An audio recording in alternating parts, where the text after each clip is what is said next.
Boa noite, pastor. Boa noite. Seja muito bem-vindo mais uma vez.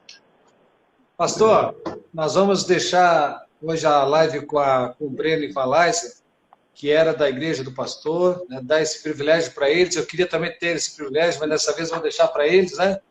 A Laisa chorou tudo, eu disse assim, não, Laisa, pode deixar, eu vou fazer essa caridade.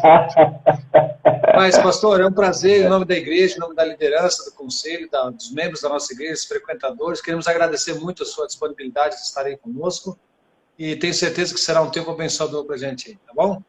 Amém, Um grande abraço amém. na família. No final, de repente, Valeu. eu dou uma aparecida também, tá bom? Vou entregar para a Laís Tá e bom. para passar um tempo com o pastor aí, tá bom?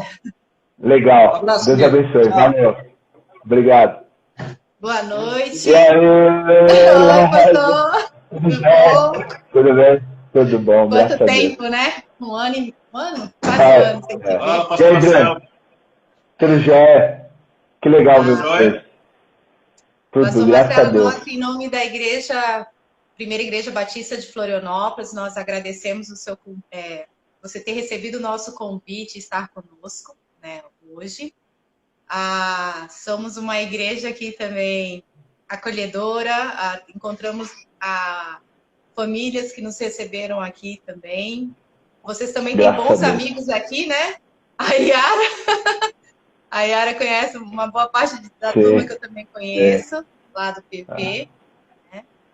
E o Rafa e a Jana eram dessa igreja? Rafa? E Jana. Sim, então, ele é o pastor que foi para Belém para o Pará, para o PV. Isso, PV Norte. Sim, também sim. A gente Eles foram no final do ano passado. Isso. É uma cidade, do PV do Pará, que é Benevides. Isso. Eles foram para Benevides, isso. Legal. Eles estão lá. Aqui tá frio, lá tá quente. Né? Lá não esfria. Nós aqui hoje vamos falar sobre missões urbanas, né? E queremos estar trazendo esse assunto tão relevante, porque também vivemos um momento de oportunidade de evangelizar no meio a essa pandemia. E acredito que nós temos muito a aprender contigo, como eu compartilhei com nossa equipe aqui, que quando eu o conheci, vi evangelização urbana totalmente diferente do que foi me apresentado durante essa vida, essa caminhada com Cristo, né? E também vimos os resultados. Nossa igreja aqui tem muitas ações, né? Temos o irmão Luciano, que é responsável pela missão, pela parte missionária da nossa igreja, né? Ele tem também um trabalho similar com o esporte, o dele é judô aqui, né? Que ele usa esse braço também como evangelização, né? E tem outras ações também que a igreja tem como evangelização urbana, né? Aqui. Então, a gente vai fazer uma troca, conhecer mais o teu trabalho, né? E como é a tua visão bíblica em relação à missão urbana. E como é que isso começou na sua vida, né? Nos conte como tudo isso deu início. Legal. Então, eu queria só agradecer pelo convite, um prazer poder estar aqui com vocês, revê-los, mesmo que do outro lado da mídia social aqui. Bom saber que vocês estão bem, né? A gente tem ótimas lembranças e, assim, a gente não vai ter muito tempo, né? Mas eu espero que seja um tempo produtivo aí, que a gente possa sair desafiados, né? A minha palavra seria desafiados, porque é um assunto urgente, pouco discutido, né? Pouco conversado. Creio que não nas nossas igrejas, acho que pela graça de Deus, né, as nossas igrejas têm sido despertadas para essa causa, vamos dizer assim, para essa missão, e eu louvo a Deus por isso, né, que a gente continue falando mais sobre missões, né, missões urbanas, missões transculturais, a gente vai falar um pouco sobre isso. Então, mais uma vez, né, eu sou o Marcelo, um dos pastores da Igreja Batista Maranata São José dos Campos, e minha história começou na cidade, né? Eu sou um garoto urbano, nasci no centro da cidade de São Paulo capital. aquela Babilônia de pedra. E cresci numa família não crente e logo cedo eu fui para a rua. Meu pai, ele separou da minha mãe e eu comecei a... Minha mãe trabalhava o dia todo para sustentar 6, eu sou o caçula de 6. 6? E assim, 6, Dureza, uma hein? galera. Pedreira. Minha mãe guerreiraça, ela trabalhava o dia inteiro para colocar comida em casa. E assim, eu cresci na rua. Então, tudo que eu aprendi foi na rua, no mundão. E pela graça de Deus, ele me preservou, né? Até que chegou um dia que eu estava já morando nos Estados Unidos, vivendo como todo jovem mundano vive, né? Tentando satisfazer os desejos da carne com festa, balada, bebedeira, né? Enfim. E chegou num ponto que eu estava já meio desgostoso da vida. E o pecado faz isso com a gente. No começo, um pouquinho que você faz te dá um monte de prazer, né? E aí, cada vez mais, você precisa fazer mais para cada vez menos prazer. Então, chegou num momento que eu já... Assim, eu não tinha o mesmo prazer que eu tinha em sair, e ficar com as meninas, e ficar doidão. Eu comecei a ver que até os vícios, né, eles estavam trazendo consequências, sequelas para a minha saúde física. Eu tentei por muito tempo parar com essa vida doida, radical, liberal, né?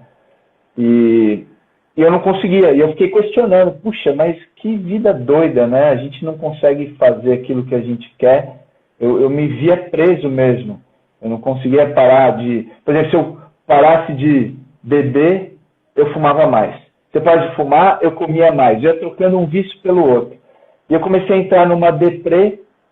Na época, não tinha nem esses nomes, né? Hoje, eu acho que alguém ia me diagnosticar com síndrome do pânico, depressão. E, enfim, eu só sei que eu estava esquisitão no meu quarto, tentando descobrir um sentido para a vida, totalmente seco por dentro. E eu comecei a questionar um Deus que eu não conhecia, né? Eu cria que existia um Deus.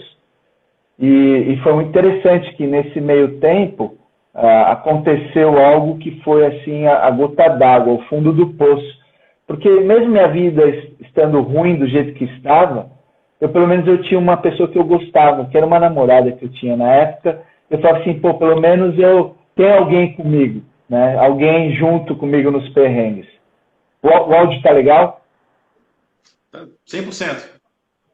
Tá. Aí, pela graça de Deus, ela foi embora. Ela me abandonou. E aí, pum. Eu até falava assim, cara, meus amigos terminavam os namoros e ficavam mal. Eu falava, para com isso, cara, isso não existe, né? Vamos para a próxima, né? E esses foram os conselhos que eu recebi, né? Cara, aquela coisa assim, a fila anda, né? Ela não é a única mulher do mundo, mas ali Deus usou para tirar meu chão e eu comecei a questionar mais a vida. Eu tive até alguns pensamentos suicidas, né? Que me assustaram na época, tipo dirigindo o carro em alta velocidade, como se fosse uma voz muito forte, vai, é fácil, acaba com isso, com essa angústia, né? E eu comecei a ficar com medo, assustado, né? E num dia desses de angústia, de deprê, assim, chutando o cachorro na rua, eu estava tomando um café com um amigo meu e ele falou, cara, você tá mal, né? Eu falei, tô mal. Ele falou, cara, eu sei de alguém que pode te ajudar. E na época eu falei, tá, quem que pode me ajudar? Quem poderia me salvar? Aí ele falou, você conhece Jesus Cristo? E quando ele falou assim, me deu aquele bode, né? Eu falei, cara, lá vem o papo de crente, né? E assim, crente era a última coisa que eu queria ser. Eu tinha um preconceito, crente era o louco, o fanático, né? O cara que gritava para um Deus que não conhecia. E aí esse camarada falou, ele viu minha reação, ele começou a ficar admirado. Como assim? Você está me falando que você não conhece Jesus? Eu falei, sei lá, eu já ouvi falar. E ele, cara, sério, eu estou te perguntando sério agora. Você conhece Jesus Cristo? Aí eu perguntei, quem que é Jesus Cristo? Ele falou, cara, Jesus é o Deus que te criou. É o Deus que sabe exatamente o que você está passando. É o Deus criador do céu e da terra. E ele sim pode te ajudar. E naquela hora eu falei assim, então, esse Deus que eu sempre criei tem um nome. Eu fui apresentado, né? Esse Deus, ele tem um nome, ele é uma pessoa. E ele falou, é Jesus Cristo. E eu perguntei para ele, como que eu faço para falar com esse Deus? Ele, cara, você não está entendendo, ele é o Deus vivo, ele está aqui agora, ele está te escutando. Aí eu comecei a ficar agoniado, eu queria sair daquela conversa, porque eu já havia há uns 2 anos falado com esse Deus que eu não conhecia, e agora eu ia direcionar, né? Eu ia chamá-lo pelo nome. E eu falei, como que ele fala comigo? Aí ele saiu correndo e ele trouxe a Bíblia. E eu lembro que ele falou, cara, os 2 livros que eu mais gosto é Provérbios e João. E aí ele marcou a Bíblia, me deu, eu fui trabalhar, estava atrasado para trabalhar. E aí pela primeira vez eu li a Bíblia na minha vida. E assim, Deus, ele fala com a gente de maneiras diferentes, né? São experiências que é difícil até de contar, mas ali eu tinha convicção de que realmente era Deus falando comigo. Cada versículo que eu lia eu falava, isso é incrível. E eu comecei a ligar com os amigos meus. Falei, cara, eu estou lendo essa tal da Bíblia, que me falaram que é a palavra de Deus, desse Deus que se chama Jesus Cristo. Você já ouviu falar alguma coisa, né? Tentando buscar alguma resposta. E aí o cara desligava o telefone, o que você está falando? E aí eu lembrei do Mike Powers. O Mike Powers era um cara do jiu-jitsu. Que ele era diferente de todas as pessoas lá. Isso era visível. Eu nunca entendi o que acontecia na vida daquele camarada, mas eu sabia que ele era uma pessoa diferente. Que ele tinha alguma religião que fazia com que ele fosse o cara mais legal do mundo. Então era o cara que sempre estava cuidando da gente. Por exemplo, eu lembro de vezes de eu assoprar cigarro, fumaça de maconha na cara dele, né? Em festa de graduação do jiu-jitsu, e ele assim, tipo, cara, dá sua chave aqui, você não vai voltar dirigindo para casa.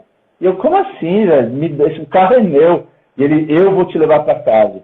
Mas sempre servindo, cuidando da galera, a gente zoava ele, chamava ele de nomes, porque ele não ficava com nenhuma menina, né? Era um cara zoado, mas, meu, ele amava a gente. E aí eu lembrei do Mike, eu falei, o Mike deve saber desse tal de Jesus. Eu liguei, Mike, olha só, eu estou aqui lendo a tal da Bíblia dos crentes que fala de Jesus. Ele tomou um susto. Ele falou, o quê? Aonde você está? Eu estou indo para aí agora. E aí, resumindo uma história longa, esse cara apareceu, eu descobri que ele já orava por mim há 2 anos e pelos caras do jiu-jitsu, e ele encarava aquele ministério como uma missão dele, né? Ele era ex-surfista profissional na época, e aí ele parou de surfar e começou a treinar jiu-jitsu e ficou muito bom no jiu-jitsu. Ele era um atleta, né? E era um cara assim que eu sempre admirei. E nesse momento ele começou a falar de Jesus para mim, ele começou a explicar algumas coisas. Isso era uma sexta-feira à noite, e ele falou, o que você vai fazer no domingo? Eu falei, cara, eu preciso conhecer mais Jesus. E ele, vamos para a igreja comigo. Eu falei, vamos. E foi a primeira vez que então eu escutei o evangelho. Eu lembro que o pastor fez o apelo, eu fui lá na frente e eu entreguei a vida para Jesus, né? Mas o interessante agora, falando sobre o nosso tema de missões, esse camarada, ele enxergava, né, o jiu-jitsu como um campo missionário, né? Deus deu habilidades para ele e ele usava aquilo que ele curtia, que ele sabia fazer, como um instrumento para levar as pessoas para o evangelho. E depois eu fui descobrir, eu fui um dos que ele discipulou de muitos, né, que com a ferramenta do surf e do jiu-jitsu, ele foi usado por Deus para levar as pessoas para a igreja. Legal. É só colocar aqui para a galera que está nos ouvindo, se quiserem fazer pergunta, pode enviar para nós, tá? Que no final a gente pode remeter as perguntas aqui. E o interessante que você colocou aí, que ele tinha como visão missionária um esporte como o trabalho dele, né? Então, ele era profissional, ele era surfista profissional e depois foi para o jiu-jitsu, né? E usou isso como uma ferramenta para a evangelização, para alcançar as pessoas, né? Que as pessoas a gente tem na nossa formação no geral, quando nos convertemos e e temos uma cultura nova dentro da igreja, é que missões é atravessar o oceano, né? Tem que ir para longe, né? Tem que ir para longe, né? E a gente entende, quando a gente as coisas clareiam na nossa mente, que missões começam dentro de casa, né? E isso vai se expandindo para fora, né? Começa dentro de casa, na rua, com seus vizinhos, ou então no seu prédio, e isso vai para o seu bairro, do seu bairro vai para a sua cidade, e ali vai tomando uma proporção até os confins da terra, isso mesmo. Né? E uma das coisas que você cita aí é a questão dos esportes, no meio de... Eu acho que é um dos meios mais fabulosos e mais fáceis e práticos na questão urbana, é através do esporte para os jovens, né? Principalmente adolescentes jovens que vivem bem isso. E como aqui em Florianópolis nós temos o privilégio de sermos cercados por grandes praias, belíssimas mares, né? E temos o surf também aqui, né? Vou até estender o convite, venha nos visitar e a gente vai para um day surf lá na Joaquina. Uau! Seria Quem demais. sabe eu mostro as minhas habilidades de ficar sentada olhando a onda quebrar. Então, dentro dessa prática do... Oi? Não convida, não fala de novo que eu vou, hein? Pois já, o convite já está feito. Dentro dessas áreas que podemos atuar, né? Tem um ministério que eu, quando jovem, e frequentei bastante, era a Mocidade para Cristo, que a gente tinha o MPC, né? Era envolvido bastante pessoas, profissionais do esporte que estavam envolvidos. E tinha o Atleta de Cristo. Não sei como é que essas duas ONGs estão hoje, né? Mas eu lembro que o Atleta de Cristo e o MPC era bem atuante nessa evangelização urbana com os esportes, né? E aí conta para nós nessa questão como é que seria a evangelização urbana através, assim, saindo de casa, né? Que os de perto, né? Os dentro de casa, quando a família não é toda convertida, não é toda cristã, né? Não reconhece Cristo como seu Salvador. E hoje temos famílias ainda nesse formato, né? Onde eu luto sozinha para evangelizar o meu pai, meu irmão, meu tio, minha prima, minha avó. A família é o lugar mais difícil, né? Ali a gente não consegue esconder quem a gente é, né? Então, 2 horas na igreja é fácil colocar, né, a roupa de crente, né? Ficar ali tranquilão, mas quando a gente está com os nossos de casa, aí a gente é quem a gente é, né? E, assim, é um desafio muito grande. Jesus, eu sempre lembro do texto quando Jesus disse que ele não veio trazer paz, mas ele veio trazer divisão. E ele está falando no contexto da família. Não é que ele veio para dividir, mas ele sabia que se alguém se convertesse na família, ia rolar treta, né? Inevitavelmente, um marido se converteu, a esposa se converteu, um filho se converteu, começa a divisão, né? Isso é inevitável. Agora, eu falo por mim, quando eu me converti, eu estava aquela coisa radical, né, daquele primeiro amor, sem sabedoria, eu falei muita besteira, né? Eu julguei muito, eu pisei muito na bola. Mas aí no final a gente conta com a graça de Deus, né? Porque a gente vai pisar na bola. A questão é a gente amar essa galera, né? Orar principalmente e amar e mostrar que realmente a gente quer o melhor para eles, né? Se a gente ama, né, os nossos familiares, a gente vai querer que eles se convertam, né? E essa treta pode começar, essa divisão até de família de crentes. Um resolveu agora ficar sério com Deus. Estava tão bom, estava tão chegado, agora esse cara vai querer dar um de crentão, né? Vai querer orar toda hora, vai querer ler a Bíblia, fazer cultinho. Então, assim, é um desafio muito grande. Mas eu creio que a gente tem tudo que a gente precisa. A base, para mim, de missão é Mateus 28, 18 a 20. A gente vai no poder de Cristo e na presença dele. Então, o que me ajuda muito na minha família, quando eu vejo as tretas, eu tenho filhos pequenos, que eu não sei se eles são convertidos, é olhar aquela treta não como uma, droga, de novo, não acredito, uma confusão, de novo uma briga, uma discussão. É olhar isso como uma oportunidade de pregar o evangelho, né? Então, é diferente você enxergar as confusões do nosso lar como oportunidades que Deus está te dando para ser luz, para apontar Cristo, para pregar o evangelho. Agora, não é apontar. É diferente você apontar do que você convidar. É muito mais um convite, né? É por isso que eu estou buscando a Jesus, vamos comigo, do que falar, pô, não acredito que você fez isso.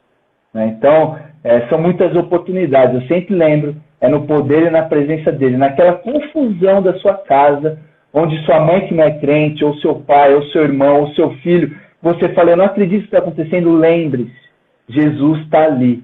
Enquanto você está cumprindo a missão de ser e fazer discípulos, Jesus ele está ali com você. E isso é confortador, animador demais da conta. E uma coisa que você colocou aí bem interessante, a demonstração de amor pelo próximo, né? E que o teu amigo fez antes, sem você mesmo saber, ele já orava por você. Acho que, eu acredito que a primeira atitude que nós devemos ter como missionários de Cristo, aonde estivermos, seja em casa, na rua, nos confins da terra, é estar sempre em oração, né? Com certeza. E um dos pedidos na oração é que nos dê oportunidade, né? Como você colocou aí, para que essas oportunidades a gente possa experimentar o poder e presença de Deus na transformação que só Cristo pode fazer. Eu gosto muito, Liza, desculpa te cortar, da palavra intencional, né? Nós sermos intencionais. Não ficar só esperando a oportunidade surgir. Né? Tá com os olhos... Quando a gente ora, a gente deve orar, eu sei que vocês vão entender, de olhos abertos, porque a gente está orando para ser essa oportunidade. Né? Então, se colocar à disposição e estar atento, porque elas vão aparecer. E essa oportunidade não é como, se eu não me engano, é Francisco de Assis diz, que a gente prega, e se necessário de palavras. Isso é incompleto, porque o evangelho é uma história. Então, não tem como a gente querer que as pessoas se convertam se a gente não falar do evangelho. E o poder está nessa história, está no evangelho, é na palavra. Então, oportunidades para a gente testemunhar, com certeza, vidas coerentes. Deus, ele quer isso, mas também falar. A gente tem que falar, né? Com discernimento, com sabedoria, com sal. Vamos colocar isso bem assim na prática, né? Uma pergunta que nos veio foi como eu faço para evangelizar dentro do elevador, né? No prédio, no caso aqui, os vizinhos, né? É uma situação que quem mora em prédio vive bem isso diariamente, né? Mas também a gente pode pensar no ônibus, no metrô, na parada de ônibus, né? Na própria rua, jogando bola, trocando algumas ideias ali. Como é que a gente pode gerar uma oportunidade de falarmos do amor de Cristo e levar essa pessoa a reconhecer nosso Deus? Legal. Eu só vou fundamentar, eu vou responder essa pergunta, mas antes eu vou fundamentar só para não esquecer do que a gente estava falando, né? A questão da missão, do jiu-jitsu, do esporte, né? De novo, a base é Mateus 28. O ministério ele não surge dos departamentos de ministérios da igreja, de missões e tal, ele surge da pessoa. Então, muitas vezes a pessoa chega na igreja, por exemplo, e fala, não me encaixe em nenhum, eu não gosto do surf, eu não gosto... Não que ela não possa ajudar, né? Eu tenho amigos meus que não jogam bola, mas estão lá de segunda-feira jogando bola, procurando uma oportunidade para falar. Mas muitas vezes o ministério vai surgir da pessoa, que nem eu falo para os jovens. Cara, eu não jogo videogame, mas eu sei que você ama jogar videogame e você conhece uma galera da sua escola não crente que joga videogame. Mano, vamos abrir um ministério de videogame. Vamos juntar a galera num lugar, vamos fazer um campeonato de videogame. Aí eu gosto de xadrez. Mano, vamos fazer o maior campeonato de xadrez da nossa cidade para falar de Cristo para essa galera. Vamos lá onde essa galera joga xadrez, vamos se envolver com eles. Então, parte da pessoa, às vezes, Você tem habilidades e gostos, coisas que você fez, que Deus te deu, que você pode usar como um instrumento, né? E aí, sempre lembrando de Mateus 28, que é a base para missões. Às vezes a gente tenta fazer, que nem o Breno falou, tem essa cultura que missões em outros lugares, né? Missões transculturais. Não, missão, eu tenho até dificuldade de chamar os nossos ministérios de missões urbanas, porque um deles é na praia, né? É o surf. Eu falo, pô, tá dentro de missões urbanas, mas a gente vai para o litoral. Então eu tenho até dificuldade, mas é uma maneira da gente categorizar, né? Deixar mais, vamos dizer assim, sistematizar para deixar mais claro para as pessoas. Mas a gente volta a falar sobre isso. Falando de evangelizar, como que eu posso evangelizar? Eu costumo dizer que a intenção, de novo, baseada em Mateus 28, é fazer discípulos. A gente não quer números. Eu falei para a pessoa, ela entregou a vida para Jesus, cheque, mais um convertido. Eu não sei. Deus, ele pede para a gente fazer discípulos. E para fazer discípulos, você vai ter que ensinar tudo que você tem aprendido. E isso leva tempo. É um acompanhamento. É uma vida. Até essa pessoa se engajar, né, crescer em maturidade, estar envolvida na igreja. Né? Então, até eu tenho dificuldade com muitas missões, principalmente americanas, que se apegam muito nos números. Né? Pô, a gente foi lá, a gente pregou o evangelho, teve 100 decisões para Cristo. Eu não sei. Deus pode ter usado. Eu sei que a conversão ela é pontual. O camarada entregou a vida para Jesus Cristo. Foi real, o Espírito Santo passa a habitar nele, ele foi selado pelo Espírito. Agora, não foi isso que Deus pediu da gente. Ele não pediu para pregar o evangelho, ele pediu para a gente fazer discípulos. Só que isso não isenta, né, de eu aproveitar oportunidades que eu possa pregar o evangelho mesmo que eu nunca mais vou ver o camarada. Então, estou no ponto de ônibus, meu busão está chegando, 1 minuto, cara, o inferno é terrível, ele é quente, o céu é maravilhoso, ele é lindo. Né? Jesus Cristo te ama, ele tem um plano para a sua vida. 30 segundos, e aí, você entrega a sua vida para Jesus ou não? Estou indo embora, nunca mais vou ver o camarada. Né? E eu lembro de histórias bíblicas onde, por exemplo, o eunuco, ele foi levado até Filipe foi levado até o eunuco no deserto. Ele pregou para aquele camarada e vazou. Né? E esse camarada, ele não voltou para Jerusalém, ele voltou ainda para o sul do Egito para trabalhar para uma rainha pagã, e o texto termina falando cheio de alegria, ele seguiu o seu caminho. Assim, eu sei que Deus, ele vai cuidar daquele camarada. Quem sou eu para achar que o Espírito Santo não vai fazer o trabalho na vida daquele camarada, não vai trazer pessoas, né? Eu até, dizem, eu não lembro aonde que eu li, mas a história cristã diz que esse camarada foi o primeiro pastor daquela região. Eu não sei. Talvez esse camarada chegou lá, pediu as contas e voltou para Jerusalém. Né? Mas o fato é que muitas vezes a gente não vai ter tempo de acompanhar, mas isso não isenta a responsabilidade de pregar o evangelho, porque ele tem poder para salvar o homem pecador. Porque então, por exemplo, uma das coisas que ainda a falta da maturidade cristã, né, vamos bem dizendo, induz a pessoa a achar que quando você intervém, vou chegar no Breno e dizer assim, olha, Breno, o inferno é quente, o céu é maravilhoso, para onde tu quer ir? Seria assim, como eu tivesse a obrigação de fazer ele dizer assim, eu quero ir para o céu.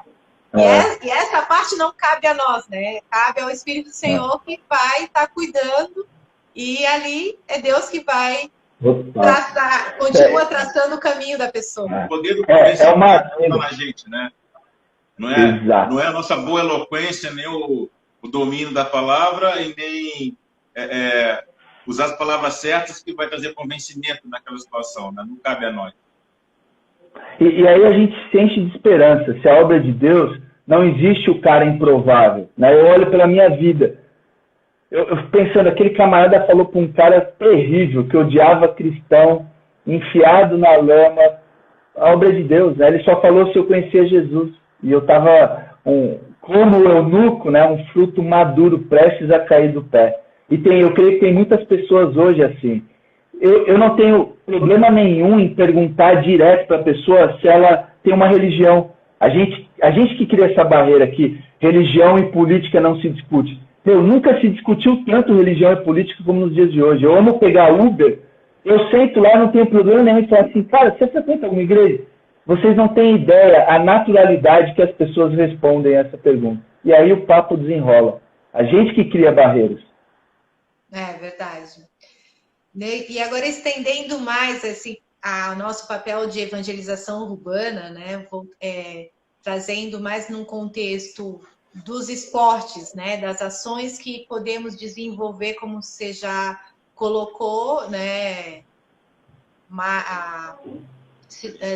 Conta a experiência sua com o surf, né? Em comum. Eu não sei falar esse esporte. Que é parecido com o judô. Né? Que são um dos seus trabalhos na Igreja Batista Maranata, né? Onde também tem trazido outras pessoas, né? Sim. Como é que funciona, como é que surgiu e como é que tem ocorrido? Surgiu de uma paixão minha. Antes de me converter, eu já surfava, eu já treinava jiu-jitsu, né? Então, por que não usar algo que eu gosto, né? Que eu tenho certa habilidade para o ministério, né? Então, como eu disse, o esporte é uma baita ferramenta, né? Você vai nas comunidades, que nem a gente tem o futebol também, está surgindo o basquete. A galera ama fazer esporte, né? Ainda mais que você vai com uma proposta onde você vai, por exemplo, o jiu-jitsu, ensinar num ambiente amigável, onde a gente fala que a gente vai te bater com amor.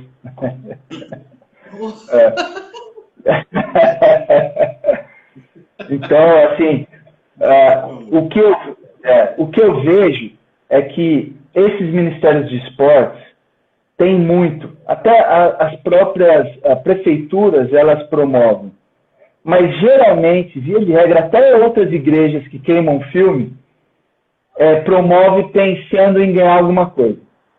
Às vezes não é nem financeiro, mas é reconhecimento. Por exemplo, sacadas pequenas que a gente começou a ver de pessoa falando assim, lá vem o camarada tirar foto, quer ver? Olha lá, agora eles vão tirar foto. Eles estão de olho na gente. Eles estão pensando, o que esses caras querem em troca? Depois de 3 anos de jiu-jitsu, que as famílias começaram a ver esses caras são reais. Então, perseverem, né? Tenham paciência. Esses caras estão aqui para doar e não para receber. E aí eles começam a se abrir e aí você começa a ver os frutos.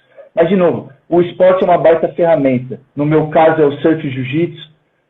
Na sua igreja pode ser o futebol, o basquete. Se você fizer com a proposta de dar, né, e não receber, não tem como dar errado. Marcelo, um tempinho aqui rapidinho. Aí, para você, tá travando ou tá tranquilo? Não, tá tranquilo. Tá tranquilo lá. É porque pode ser o meu sinal que tá tudo rapidinho, deixa eu só verificar aqui. Tá no Não, tranquilo. Pergunta para um pessoal se tem alguém que está nos assistindo, que está travando, pode dar um alô aí, se está de boa. Depois isso aqui vai ser editado. A galera que está nos ouvindo, vocês estão vendo tudo certinho? Dê um ok para nós. Então, voltando lá àquele assunto, na questão de como as pessoas vão se abrindo, né? Muitas vezes, quando nós chegamos em algum local, né, existe a dificuldade, porque eles acreditam que nós queremos uma troca, né? Uhum. E aos poucos eles vão vendo que nós realmente só queremos nos doar, né? Eu achei interessante uma palavra que você colocou aqui, que eu vi assim, você falou sobre da sua paixão virou sua missão, né? Não que nossa paixão possa virar a missão de evangelizar naquilo que amamos fazer, né? Seja no esporte, seja na nossa profissão, como nós também falamos hoje de manhã, né? Questão que a gente pode usar a nossa profissão também para evangelizar, que é uma porta que Deus nos dá, né? Com nossos talentos ali. Ações sociais. Com ações sociais. Vamos falar um pouco sobre ações sociais. O Marcelo também eu acompanhei um processo lá na Casa de Apoio, né? Ali na rodovia. E como é que também... É Fundação Casa, Fundação tem Casa. esse nome? Isso. Tem, Fundação Casa. E o trabalho, como foi que decorreu o ano passado e como é que está nesse caso da pandemia? Conta um pouco também sobre essa ação social, que também é urbana, né?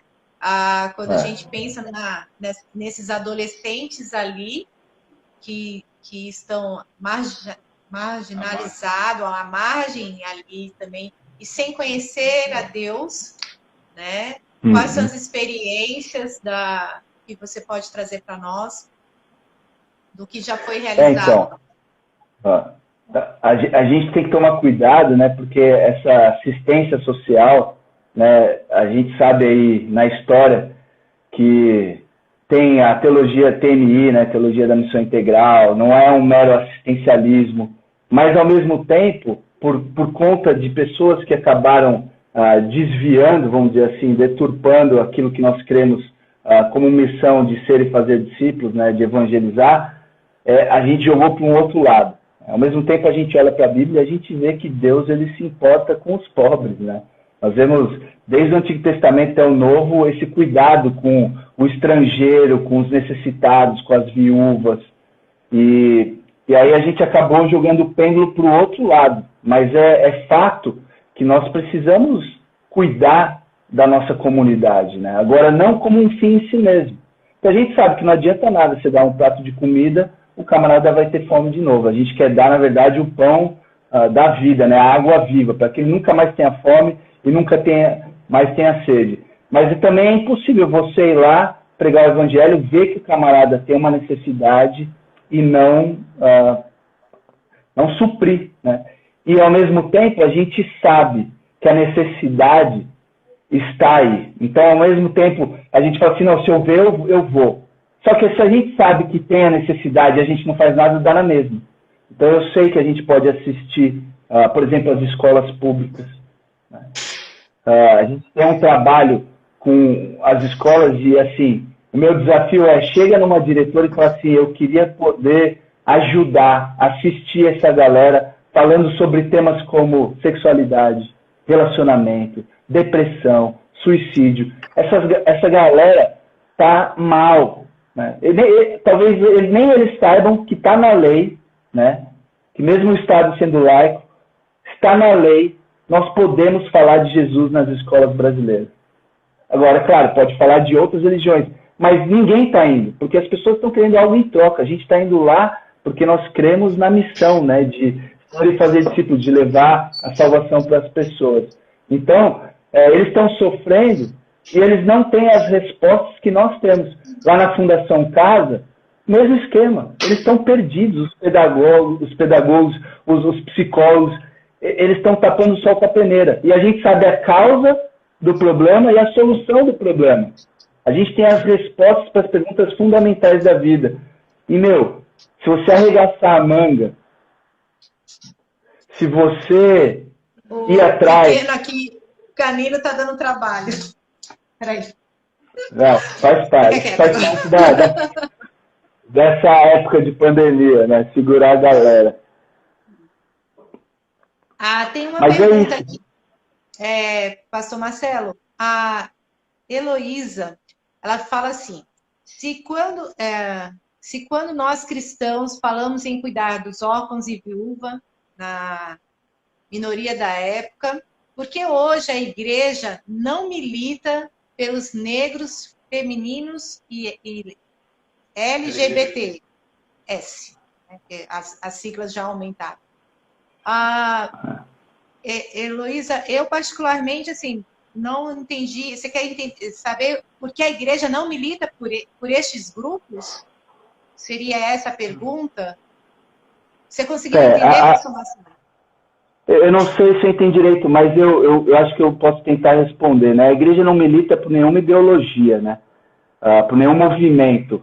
A própria Bíblia fala sobre, né, o racismo, ela fala sobre o papel do homem, da mulher, né? Então, quando você, até, por exemplo, você militar por um partido, né? Isso é errado, isso não cabe a nós, né? Eu estou dizendo eu, como pastor, líderes da igreja, militar a favor ou contra, né? Você vai encontrar aí, de todos os lados, verdades, mas que não são absolutas, né? E a Bíblia responde de forma clara e suficiente sobre todos esses temas aí, sem precisar militar ou fazer parte de alguma ideologia, um partido ou um movimento. Mas, de forma geral, né? Esse não é o... Desculpa. E também não existe essa acepção de pessoas, né? É isso que eu ia falar. Cristo não separa eles, né? Deus os ama da mesma forma, tanto negros, brancos, amarelos, pardos, né? Homens e mulheres e a todos, né? A outra pergunta aqui do Knob, nosso pastor Euclides, qual é a maior dificuldade para quebrar as barreiras? A falta de conhecimento bíblico ou o medo?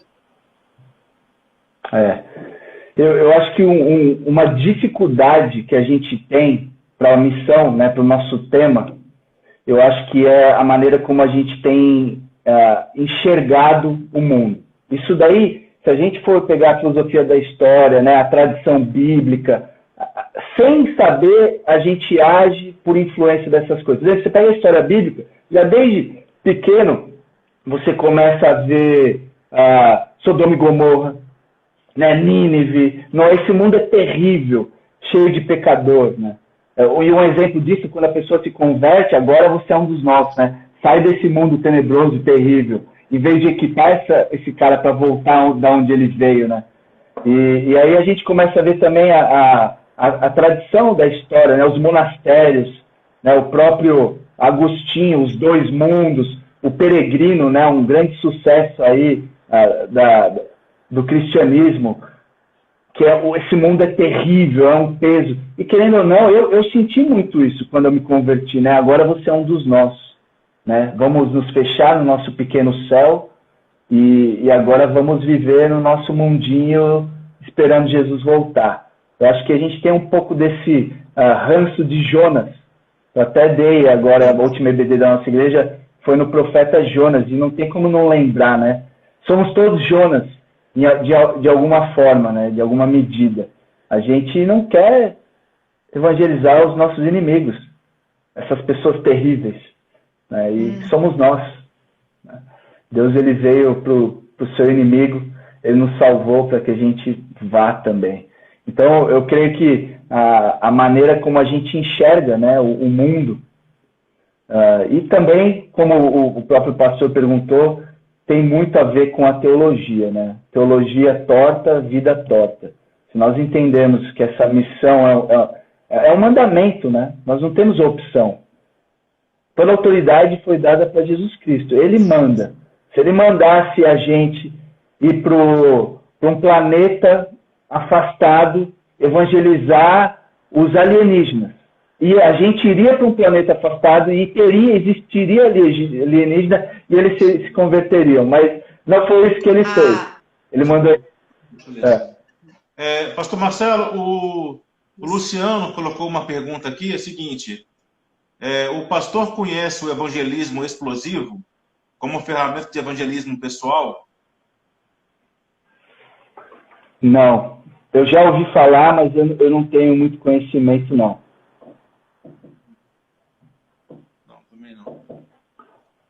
Deixa eu ver aqui outra. Então, dando continuidade na questão, vamos dar um exemplo mais prático, no caso, para os nossos adolescentes e jovens, né? Que vivem um contexto escolar, aonde tem sempre essa discussões religiosas, né? Que, no caso, se discute sem muito embasamento, Mas como é que um cristão, adolescente, jovem, né, dentro da unidade escola ou faculdade, pode criar oportunidade, né, para que ele possa estar evangelizando? Além do bom testemunho que eles devem ter, né, nos seus locais. Eu costumo dizer que a escola não desvirtua ninguém, né? A pessoa fala assim, meu filho vai para a faculdade e vai se desviar. Não, na verdade, na faculdade ele vai ter oportunidade de fazer tudo aquilo que ele não tinha antes, né? Agora, é claro, a gente tem que entender que existe uma pressão, né? Existe uma influência cabulosa. Então, vamos dizer assim, uma dica que eu dou, levanta a bandeira logo, né? Encontre os crentes da escola, se envolva numa ABU, né? Isso aí é essencial para você colocar algumas barreiras, né? E não para se fechar e ficar apontando o dedo, né? Mas para você ter aquela, vamos dizer, aquela base, né? Aquele forte dentro da escola para que você possa aproveitar as oportunidades de ser luz, né? E aí é uma dinâmica que não dá para falar o que fazer, né? A gente tem que lembrar de que a tarefa é urgente, né? Não é no nosso poder, é Deus que faz, né? Então, sabendo disso, a gente tem que ser ousado, né? Perseverar aí que Deus ele pode nos usar. Mas não tem uma regra, não. Na verdade, como eu falo para os meus filhos aqui, temos que ter posição, né? Se posicionar, não ficar em cima do muro ou na neutralidade, para que também possamos aproveitar as oportunidades e agir, né? Falando, né? E sendo exemplo ali aonde Deus nos colocou. A outra pergunta aqui deixa eu achar aqui. Fale um pouco do Luciano também, ele está pedindo para que o senhor possa falar um pouco sobre treinar os crentes para evangelismo pessoal. Como é que você vê essa questão de preparo, né? Como é que se prepara a igreja nesse sentido? Aí, assim, eu sei que tem várias pessoas dando treinamento, cursos, todos esses cursos, esses treinamentos de evangelismo, eles são legais, né? Mas de novo, não existe uma forma. Eu até nem gosto muito de importar muito modelos de evangelização, né? O que eu creio é uma vida transformada. Então, estudando a palavra de Deus, a gente pode aprender um quadro cênico, né? Alguns passos para evangelizar individualmente, bolar planos. Isso tudo é válido, né? Mas o mais importante é um coração queimando pelo evangelho, né? Então, o principal é o camarada que foi transformado pelo evangelho, continuar sendo transformado por ele. Porque o evangelho, ele não só nos transformou, mas ele continua nos transformando. E quanto mais a gente estiver encharcado do evangelho, mais o evangelismo vai fluir das nossas bocas, né? A gente vai testemunhar de alguém, não é uma autobiografia que está na moda hoje em dia. Na verdade, a gente vai falar da pessoa mais maravilhosa do mundo, que tem poder para salvar o homem pecador. E quando a gente está mergulhado nisso, a gente vai acabar falando, né? Então, eu não gosto muito do esquema das regras de evangelismo. Eu gosto de se envolver intencionalmente com a pessoa e esperar as oportunidades para pregar o evangelho. Também penso assim, eu creio que a gente tem que ter esse fogo dentro de nós, né? O desejo de servir a Deus evangelizando constantemente, né? Dentro do trabalho. Tem uma pessoa aqui, você será sempre bem-vindo à nossa igreja, Campa Nora Tiago. Tiago Campanoro. A nossa igreja fica aqui no centro, na Rua Tenente Silveira, né? Nossos cultos estão acontecendo de manhã. Previamente temos um agendamento devido às regras, né? Aqui. E pode também estar entrando em contato com nossos telefones no nosso canal, aqui no Instagram. Você consegue falar com a nossa secretária, ela vai estar levando alguém para estar falando contigo um pouco mais sobre a nossa igreja local aqui em Florianópolis. Pode procurar pela PIB Floripa, Primeira Igreja Batista Floripa, tá? No YouTube, internet, vai ter os contatos lá. No caso, seria necessário... Ah, tá. O Luciano. Pastor Marcelo, você poderia contar para a gente 1 ou 2 casos assim que vem agora à memória que te marcaram nesse evangelismo pelo surf ou pelo jiu-jitsu? 1 ou 2 histórias assim que você realmente te marcaram, que você poderia compartilhar com a gente? Sim. Quando eu fui salvo, quando eu fui convertido, eu tinha convicção, né, do que tinha acontecido comigo, né? Foi algo meio radical, até eu pisei na bola muito, fiz coisas assim radicais demais, né? E hoje eu vejo como Deus usou, mas mesmo assim, se eu pudesse voltar atrás, eu teria feito diferente, eu não teria magoado tantas pessoas assim. Mas eu lembro assim de não crer de que as pessoas que eu amava não fosse entregar a vida para Jesus. Eu ficava assim, extremamente triste com o fato delas não entenderem o que eu tinha entendido, né? É meio que querer abrir a cabeça e colocar, né? E assim, eu acho que de certa forma, né, essa paixão e esse desejo de querer com que a pessoa ficou impactada, falou, cara, eu não creio que esse cara tá falando, mas ele crê demais nisso, né? Então, eu creio que parte disso é do primeiro amor, né? Daquele quando acontece, e eu queria muito poder voltar, né? Ter essa mesma paixão que eu tinha pelo evangelho, mas quando eu cheguei, desculpa. Rapidinho, vai cair e nós voltamos e também temos a pergunta do Luciano aqui, que ele deixou aqui, tá? Se caso, quando cair, a gente volta. Se cair, a gente volta na mesma hora. Porque o nosso tempo tem 1 hora, tá certo. Então, e aí eu voltei do Brasil e assim, eu não creio que é por acaso que você nasceu na família onde você nasceu, que você está no lugar onde você está, né? Deus, ele te colocou ali, né, com um propósito. Eu gosto muito de Atos 17, que as pessoas estão tateando, né, como se estivessem buscando a Deus, né? E se você está ali, elas estão tateando, elas podem encontrar esse Deus que você vai falar para elas, do mesmo jeito que alguém falou para você. Então, nada é por acaso. As pessoas que estão ao seu redor, que você cresceu junto, que você tem intimidade. Eu comecei a pregar o evangelho para as pessoas que eu amava. E aí foi muito louco, porque eu sou o primeiro convertido da minha família inteira, né? Uma família grande. Eu lembro quando eu voltei dos Estados Unidos convertido, falando do evangelho, todo mundo ficou tirando onda. Eu lembro do meu cunhado falando, cara, isso vai passar, isso é uma doideira, você tá doidão.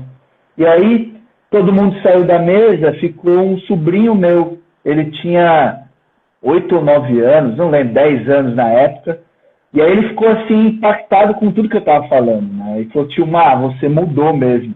Todo mundo entrou para dentro da casa, eu fiquei tristão, assim, pô, ninguém acredita em mim. E ele falou... Ele colocou aqui, ó, mesmo ele forçando a barra, minha família foi transformada através da vida do meu tio Marcelo, JP Filcani. E o JP tá aí. E assim, total sem noção, né? Falando sem sabedoria. Eu nunca tinha frequentado uma EBD. Eu fui meio convertido e voltei pro Brasil assim, falando de Jesus. As pessoas perguntavam, eu falava, não sei. Eu sei de uma coisa, Jesus Cristo é Deus e ele pode salvar. Amém. E aí, deve estar acabando, né? Eu vou continuando e aí quando acabar a gente volta. A pergunta é, qual era a denominação lá nos Estados Unidos da igreja que você provavelmente ia, né?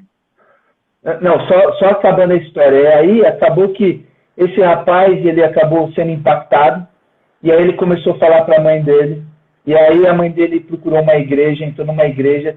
Resumindo a história, a família toda se batizou, né? E o JP que está aí, hoje é missionário lá no Palavra da Vida, é irmão do Lucas, desse rapaz. Ele se converteu e, assim, essa é uma das histórias. A outra foi de um amigo meu do jiu-jitsu, que era meu melhor amigo. Quando eu me converti, eu comecei a falar de Deus para ele. Eu falei, cara, você precisa... E ele ficava doido comigo. Quantas vezes ele desligou o telefone na minha cara? Se você falar de Deus, eu vou desligar. E pum, desligava. Aí eu chegava e falava para ele, cara, eu não acredito que você não vai me escutar. Você tem que me escutar. Olha o que Deus fez comigo. E aí eu comecei a falar de Deus até um dia que ele me ligou. E ele falou, cara, eu acho que Deus está me perseguindo. Eu acho que Deus está atrás de mim. Eu que não conseguia mais dormir, o negócio colou na cabeça dele. Então, assim, a gente não sabe, né? Mas meu desafio é, você está no lugar onde você está, não é por acaso. Você trabalha onde você trabalha, não é por acaso. Você está na família onde você está, não é por acaso. Prega o evangelho, viva o evangelho, na esperança de que Deus vai salvar, né, essa galera. Verdade. As crianças estão... Pastor Zenilton. E como é que tá aqui com as crianças? O Noah deve já estar surfando pra caramba. Então, o pessoal tá doido para acabar logo nessa quarentena. A gente aqui no apartamento, com 5, já deu, assim, né? Chega. Ficou pequeno o apartamento. A galerinha cheia de energia, mas graças a Deus tudo bem, o pessoal tá bem. Estão tentando aí se adaptar com a escola online. As meninas estão online. O Noah não está na escola ainda não, né? Ou já entrou? Não, o Noah tá com 3 anos. 3 anos. Uhum. A Júlia e a Luísa já estão grandinha, né? A Luísa já deve estar ali no 3º ano. A Júlia vai fazer 10 e a Luísa fez 8. 10 hoje, já estão crescendo. Ó, Kika. Pastor. Oi, Kika! Kika, bem-vinda! Obrigada. Tudo bem. Saudade de vocês. Já estão esperando vocês aqui, hein? O convite era sério, viu? Vocês podem vir aqui, tá? Visitar a gente. Vai ser um prazer. Ela não conhece Floripa, eu falo direto para ela. Absurdo! Depois registra aí. Absurdo! Vem, eu tô esperando a galera que só diz que vem e não vem. A gente vai. A gente vai levar a trupe toda pra ir. Uhum. Combinado. Dá um cheiro nas crianças. Um abraço aí nas meninas, na Luísa e na Júlia. E um cheiro no Noah. Lodge. Bom revê-lo. Beijo. É enorme. Tchauzinho. Tchau. Pastor, a Mara perguntou qual que é o nome da igreja lá nos Estados Unidos que você frequentava? A igreja, ela é uma igreja que não faz parte de nenhuma denominação, é uma igreja grande. Na época que eu me converti nela, ela tinha 6.000 membros. Hoje eu não tenho nem ideia. Ela chama The Rock Church. O pastor era um ex-jogador de futebol americano da cidade, do Chargers. Ainda é, né? A outra coisa, você tem alguma experiência da evangelização cubana, além do esporte, voltado para artes? Artes? Não. Não, teatro? Conhecimento. Ou algum conhecimento? A gente tem um pessoal que trabalha com artesanato na igreja, e eu acho que até um ministério exemplo, porque ele é autossustentável, com o valor das coisas que eles produzem junto com as comunidades, que na grande maioria são as mulheres. Eu acho que são em 3 ou 4 comunidades da região aqui. Elas vão lá, ensinam, tem um tempo de comunhão, de palavra, e o que elas produzem, elas vendem. E o valor que elas vendem, elas continuam comprando os materiais para se autossustentar. Ainda eles dão várias ofertas para missões, é um trabalho muito legal. E eu só dou um... E assim, quando a gente estava falando, né, só complementando, que eu não acabei de falar, que eu não gosto muito daqueles passos de evangelismo, né, mas eu gosto de enxergar, e até se vocês quiserem, tem 2 livros que me ajudaram muito com essa mentalidade. Um é do Tim Keller, Igreja Centrada, e o outro é A Trelice e a Videira, né, como encarar missões. E basicamente é você ser intencional, né, entendendo a necessidade das suas comunidades, e você contextualizar, né, você entender a sua cultura, porque é muito doido. Se você vai, por exemplo, para um bairro 15 minutos aqui de onde eu moro, é uma outra cultura. Você chega lá e você vê que os caras fazem tatuagem, por exemplo, de palhaço, para dizer que eles são matador de polícia. Só que o cara não é. Mas aí você começa a entender essa cultura do respeito, né, versus da humilhação. Eu tenho que ser o bandidão, né, o bonito é ser feio, para ser respeitado. E aí quando você entende a cultura desses camaradas, você consegue ser mais relevante, você contextualiza a sua mensagem e acaba sendo mais relevante, né? E é muito legal que o evangelho ele é totalmente contextualizado. Não que a gente adultere o evangelho, mas você vê Paulo, por exemplo, falando do poder do evangelho com os judeus, porque os judeus buscavam poder. E aí ele fala da sabedoria do evangelho com os gregos, porque os gregos buscavam sabedoria. Então, é muito legal como o Tim Keller lida, né, com essa contextualização, enxergando a cultura. E é muito doido que cultura não é a roupa, não é a língua, não é a comida. A cultura está muito mais enraizada, são as crenças que norteiam o que as pessoas fazem. Por que elas fazem isso? E nós temos a resposta de tudo isso no Evangelho. E o outro é a Trelice e a Videira, que fala sobre o discipulado. Então, a gente enxergar todos os ministérios, por exemplo, você pode fazer os programas de evangelismo, você pode fazer um monte de ações sociais evangelísticas, mas lembrando que o propósito são as pessoas. Muitas vezes a gente fica preso, ele fala a trelice e a videira. A trelice é a estrutura, é o programa, é a reunião, e a videira são as pessoas. Então, tudo que a gente faz é focando nas pessoas, porque é fácil você ficar preso no programa e esquecer do mais importante, que são as pessoas, né? E, na verdade, é muito mais fácil você marcar uma reunião do que você discipular alguém. Então, esses 2 livros ajudam muito nessa missão de ser e fazer discípulos. E vamos concluir nossa ideia de trazer aqui, resuma para nós o que é missão urbana na cidade, né? Dentro desse contexto que vivemos. Sim. Missão urbana, eu lembro, acho que foi, se eu não me engano, foi o Jonas Madureira que falou uma vez, ele pregou de que Deus ele é urbano, né? Nós viemos de um jardim, mas Deus ele vai trazer uma cidade, né? Então, do jardim para a cidade. Se você vê, Paulo, ele começa a sua missão, né, de evangelizar, de plantar a igreja, tudo nos centros urbanos. Então, ele vai nas maiores cidades, ele vai em Roma, ele vai em Colosso, ele vai em Tessalônica, ele vai em Éfeso. E eram as grandes cidades, né?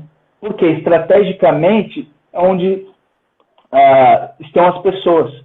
Então, ele era um missionário pioneiro, que ele ia plantar a igreja onde não tinha a presença do evangelho. Mas não é que nesse lugar já não havia mais necessidade. Ele plantava uma igreja que cumpriria o papel de ser evangelizadora. Por isso que ele fala para Timóteo, faça o trabalho de um evangelista. Então, sim, ainda tem lugares onde não há a presença do evangelho, mas que nem vocês que estão em Floripa, a gente em São José dos Campos, ainda tem muito trabalho para fazer. Por isso que a gente tem que fazer ainda o trabalho de evangelista, evangelizar essa galera. Nós somos vamos dizer, as bases militares, né, que recebeu a missão do próprio Jesus Cristo de ser e fazer discípulos de todos os lugares, né? Então, que Deus faça de nós evangelistas nessas cidades onde nós estamos. Então, missão urbana é só, na verdade, uma maneira de, vamos dizer, você sistematizar aí, né, uma nomenclatura só para dizer que nós estamos fazendo missões, cumprindo a missão que é em todo lugar, né, nos centros urbanos. E eu creio que é estratégico, né, porque a maioria das pessoas agora estão indo morar nos centros urbanos. E se elas estão indo para os centros urbanos, é onde estão a maioria das pessoas. E é lá que a gente quer estar para evangelizar e na graça de Deus, né, Deus nos usar para levar o máximo de pessoas para essa cidade, né, essa cidade nova que Cristo está trazendo. Não, preparando para nós, que eu acho que já está pronta, né? Só esperando vir nos buscar. Que seja em breve, Maranata, ora vem Senhor Jesus. Minha filha depois vai dizer assim, mãe, eu tenho que casar. Deixa eu casar primeiro para depois Jesus vir. Eu falo para ela assim, essa era a frase que eu usava exatamente quando tinha sua idade. Marcelo, vou te fazer algumas perguntas rapidinhas e tente responder em uma palavra só. É um vai e vem, né? Rapidinho, para a gente finalizar aqui. Jesus para você. Jesus é vida. Senhor e Salvador. O caminho, a verdade e a vida. Sua paixão? Minha paixão, Jesus. Sua missão? Jesus. Minha missão é pregar Jesus. Desculpa aí. Lugar. Um lugar? Um lugar. O lugar, de verdade, o lugar onde Deus quer que eu esteja. Porque meu coração é enganoso, né? Eu poderia falar aqui um lugar que eu gostaria de estar por causa da minha carne, né? Mas o lugar hoje a Igreja Batista Maranata, né? Que eu creio que é o lugar onde Deus me quer hoje. Um sonho? Um sonho? Não venha com sonho de padaria, não. O Sacha. Essa é do Sacha, não pode. Puxa, mas eu acho sonho real. O meu maior medo é chegar no final da minha vida, olhar para trás e falar, puxa, eu não fiz o que eu tinha que ter feito. Então, meu sonho é cumprir a missão mesmo. Eu sei que eu vou aos trancos e barrancos, nós capota, mas não breca, mas eu queria chegar no final da minha vida com aquela sensação de Paulo, né? Cumprir a missão, né? Combati o bom combate. Isso não tem preço, né? Melhor onda? Melhor onda? A melhor onda, depois da série gigantesca que entrou e me bateu na minha cabeça, que foi Jesus Cristo, foi uma série de 1,60 m que entrou lá do outside, chamada Kika. É engraçado que quando eu falo sobre você, e o que mais, assim, uma das coisas que me marcaram no seu testemunho, quando eu ouvi pela primeira vez, foi a onda de 1,60 m. Porque quem não conhece o Marcelo é grandão, e a Kika é uma grande mulher de 1,60 m. Kika. A Kika, ela é muito mais crente que eu. Se não fosse por ela, de verdade, o meu ministério não ia acontecer. Talvez eu estaria já afundado. Ela não é só uma parceira, uma amiga, mas ela cumpre de verdade o papel que Deus tem dado para ela, né? E auxiliadora, idônea, ela é uma parceiraça, ela traz saúde para a nossa casa aqui, em todos os sentidos. Mãezona, cara, uma mãe assim que vocês não têm noção. Que mãe. Os meus filhos eu perco de longe, eles são apaixonados por ela. E tudo bem. Luísa, Júlia e Noah. Luísa, Júlia e Noah. Que amor doido, né? É difícil medir esse amor. E, puxa, que Deus tenha misericórdia deles, né? A gente quer muito que eles sejam convertidos, né? Eu nem oro para que eles sejam felizes, eu nem oro para que eles tenham uma vida boa. A gente, como pai, a gente quer isso, né? Mas no fundo, eu quero passar o resto da eternidade com eles. Então,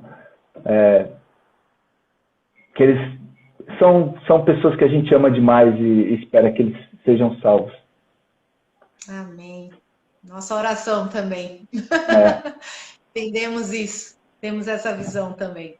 Pastor Marcelo, muito obrigada por ter aceito o nosso convite, né? A nós aqui na Igreja Batista Florianópolis estamos de porta aberta, esperando a sua visita, né? Já tem lugar para ficar, igreja para visitar e uma praia te esperando.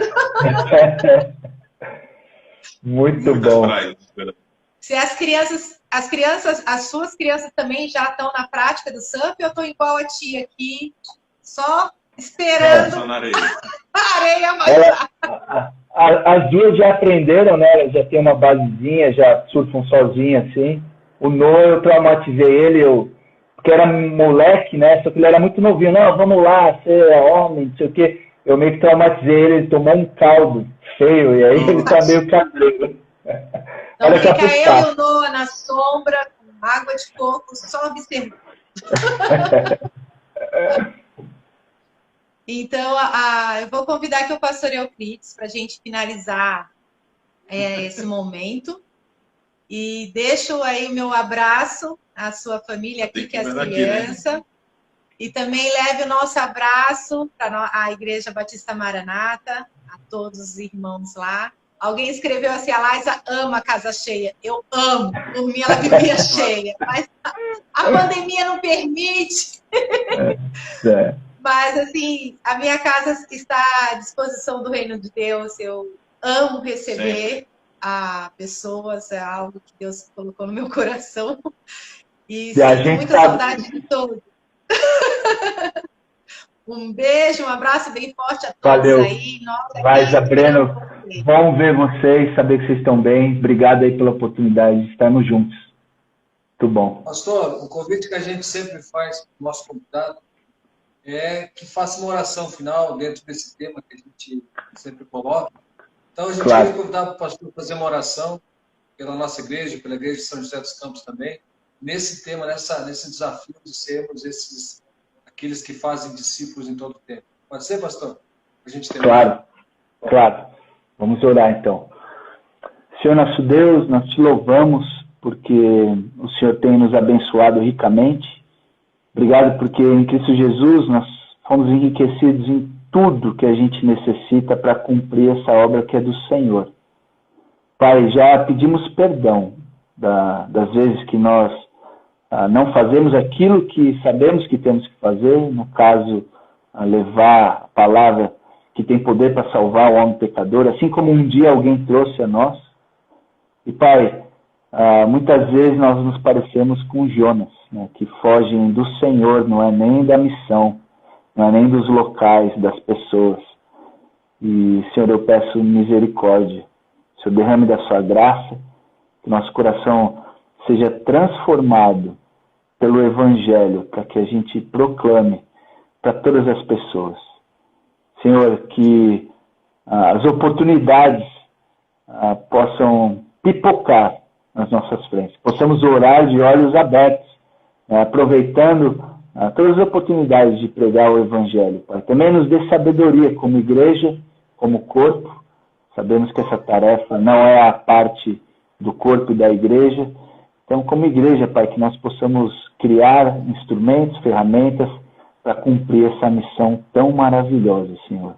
Nós pedimos, por favor, Senhor, use a PIB de Floripa, Igreja Batista Maranata e todas as igrejas espalhadas pelo mundo para evangelizar o máximo de pessoas possível, Senhor. Possamos cumprir essa missão. É no nome de Jesus que nós agradecemos e pedimos. Amém. Amém. Pastor, muito obrigado. Deus abençoe. Obrigado a sua família. Obrigado a cada um que assistiu e ainda vai assistir. Nós vamos editar, depois vamos colocar no YouTube da PIB Floripa. Vou mandar o link para o pastor para poder acompanhar também.